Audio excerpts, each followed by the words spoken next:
Evangelho, Jesus nos faz uma advertência para nós colocarmos ordem nas nossas preocupações.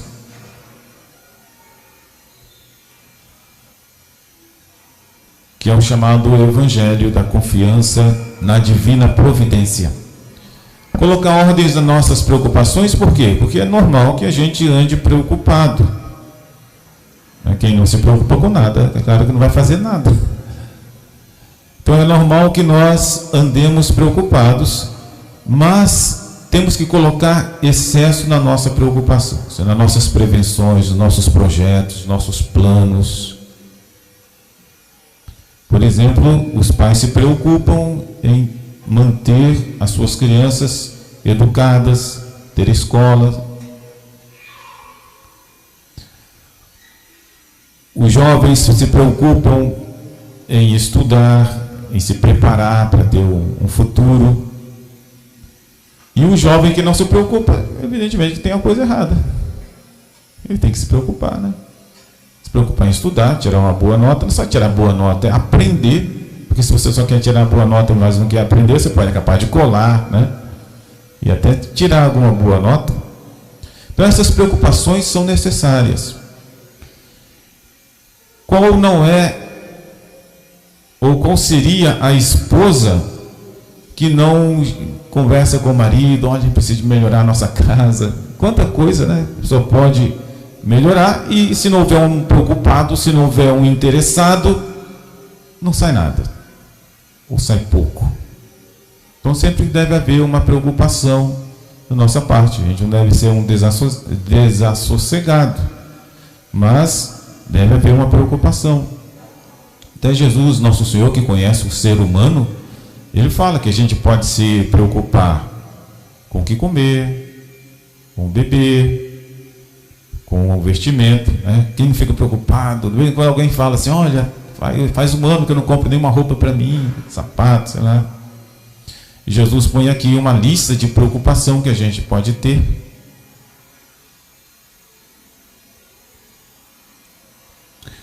Só que existem coisas que, por mais preocupados que nós estejamos, nós não conseguimos, porque só Deus pode nos dar. Aí Nosso Senhor fala, a nossa vida, só Deus pode dar.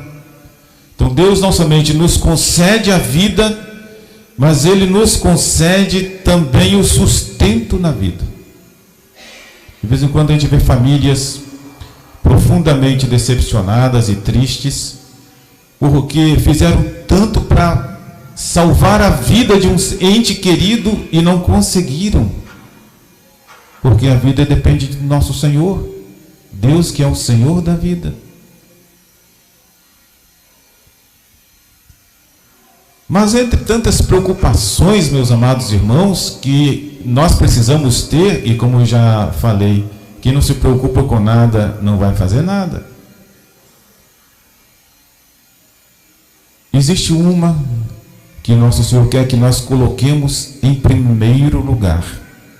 E que se nós não estivermos preocupados com ela, apesar de a gente estar preocupado com tanta coisa, as nossas preocupações são vãs, são trabalhos que não vão valer a pena no final das contas, se não houver uma preocupação de algo que deve estar sempre ali aceso e presente, que Jesus fala que é buscar o reino de Deus. Ou seja, eu tenho muitas preocupações, manter minhas crianças estudando, aprendendo, depois agora preocupação em encontrar um emprego, preocupação com a minha saúde, ter médico, ter consulta, ter remédio, ter não sei o que mais.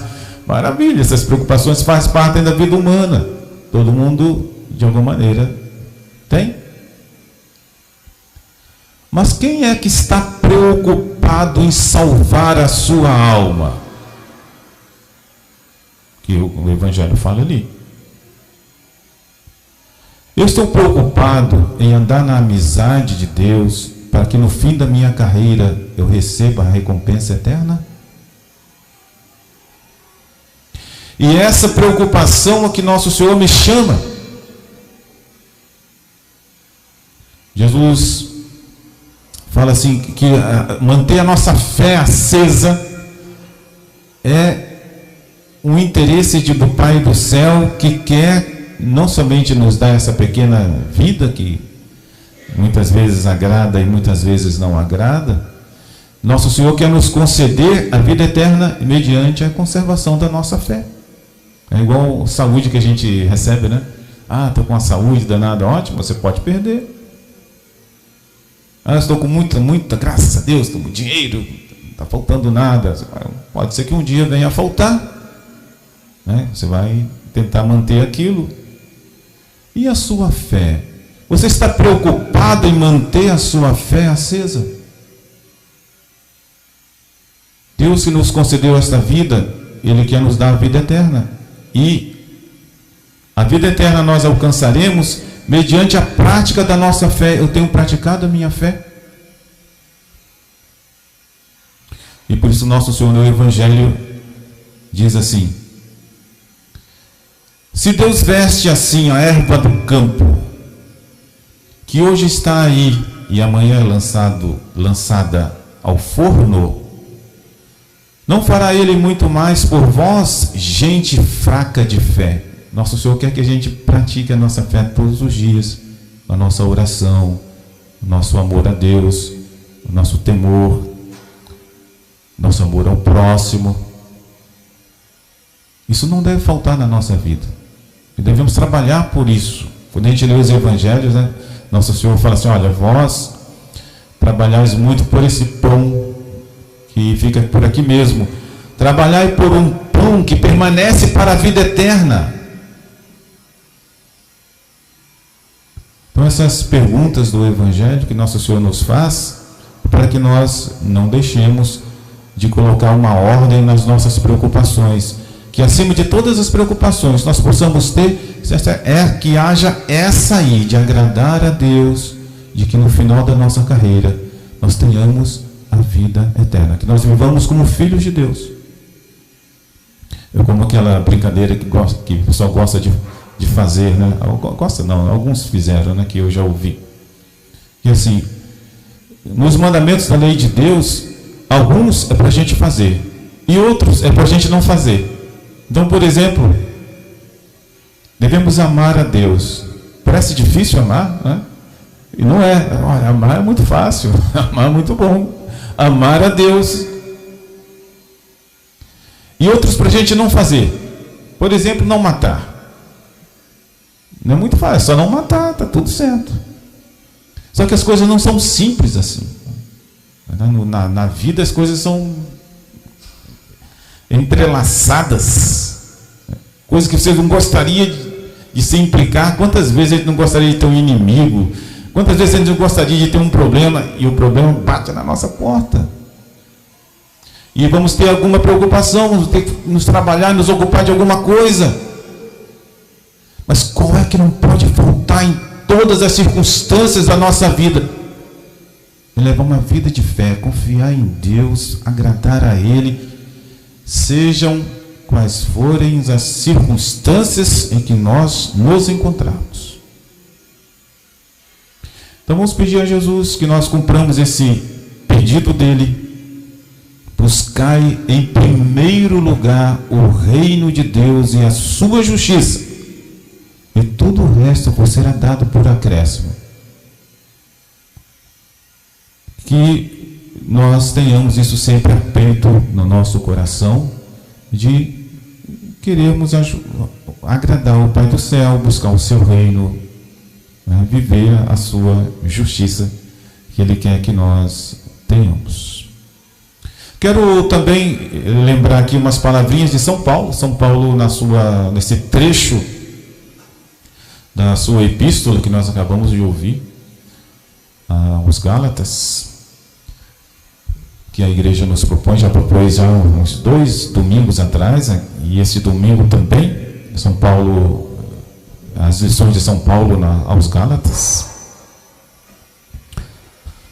São Paulo nos diz que para que nós levemos uma vida de fé que Deus quer que nós levemos, a fé faz parte, né? A fé é o único modo que a gente tem de viver agradando a Deus.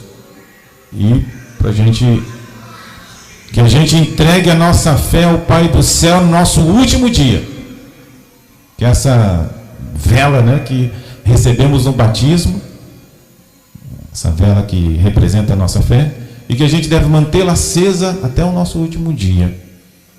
São Paulo nos exorta dizendo que, para que nós possamos levar uma vida assim, nós precisamos nos deixar guiar pelo Espírito.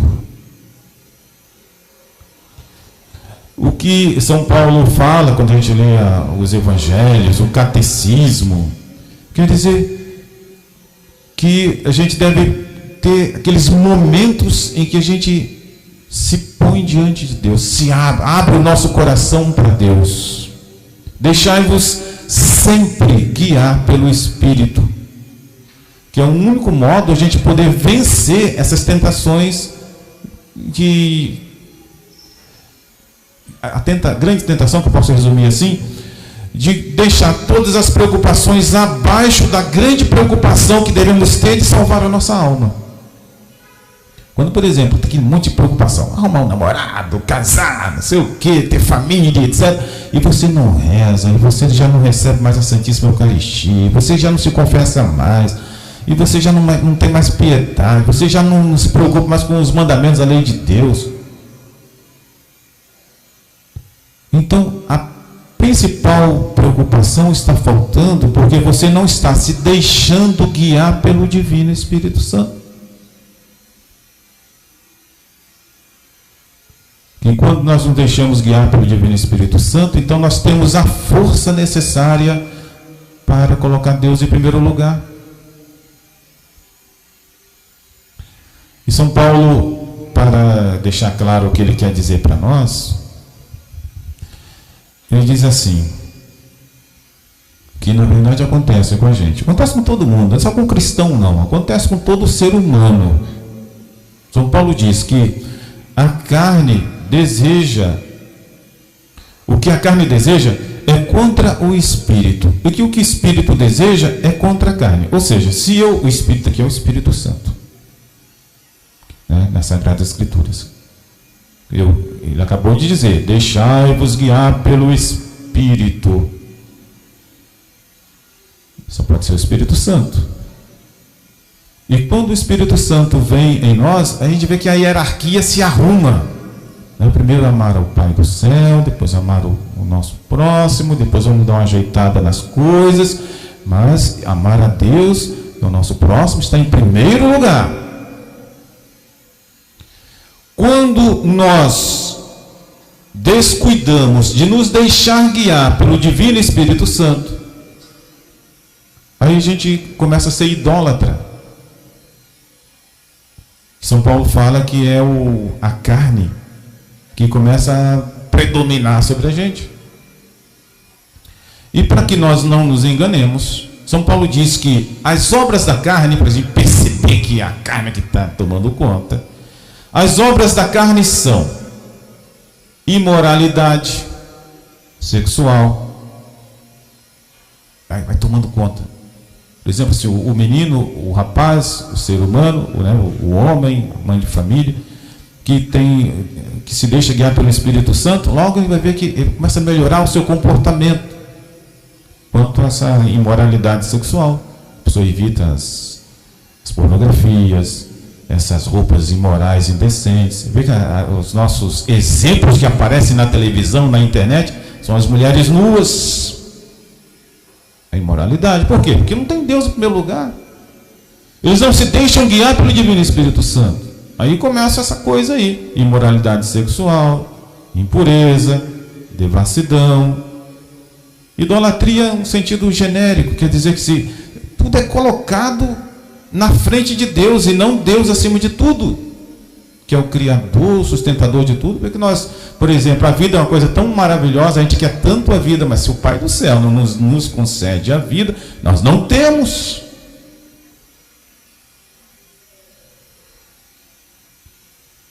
E depois vem, São Paulo faz lá uma lista de pecados que ele sabia que eram pessoas que faziam colocando Deus para trás e as coisas na frente: feitiçaria, inimizades. Por exemplo, se você tem alguém que ama muito a Jesus Cristo, nosso Senhor, que medita na sua paixão, no seu amor pelo próximo, é fácil convencer aquela pessoa de que ela tem que perdoar o inimigo e que ela não pode ficar aí, trancar a sua vida por causa da inimizade. Mas se ela não tem esse grande amor a nosso Senhor, é bem difícil você convencer uma pessoa que ela tem que perdoar. As inimizades, para quem não ama nosso Senhor Jesus Cristo, elas se mantêm mais, né? Se bem que parece também que todo mundo é ser humano.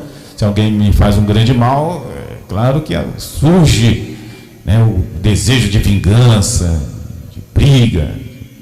Mas o amor de Deus vem e dá uma ordenada naquilo. Não, vamos perdoar, vamos deixar isso de lado. Vamos, claro, querer a justiça, mas também a misericórdia. Então as contendas, os ciúmes, as iras, as intrigas, as discórdias, as facções, invejas, bebedeiras, orgias e outras coisas semelhantes, São Paulo faz uma lista aqui, elas predominam, que assim, em nós essas forças também surgem, qualquer um de nós surge, mas elas ficam sempre dominadas quando o amor de Deus se põe sobre nós, nos enche o coração.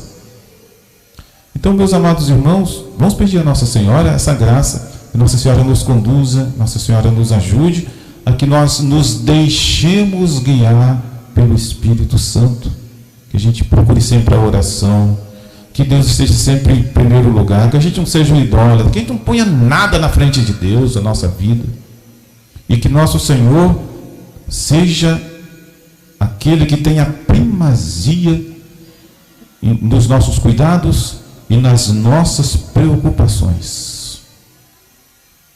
São Paulo fala também de quando nós colocamos Deus como tendo a primazia na nossa vida, vem os frutos, que ele chama de frutos do Espírito Santo. Vamos apenas dizer alguns, que a gente deseja tanto, mas muitas vezes a gente deseja os frutos sem plantar a árvore.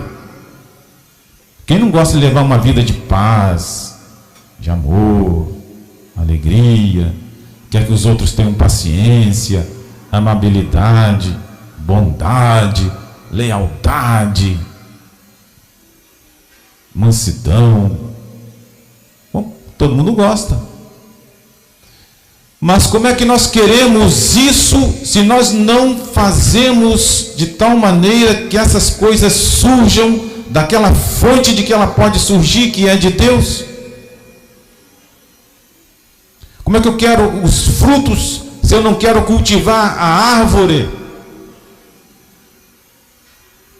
Então que Nossa Senhora também nos ajude a que nós busquemos sempre a colocar nosso Senhor em primeiro lugar, e que nós tenhamos depois esses frutos que vêm de Deus nas nossas famílias, onde nós estivermos.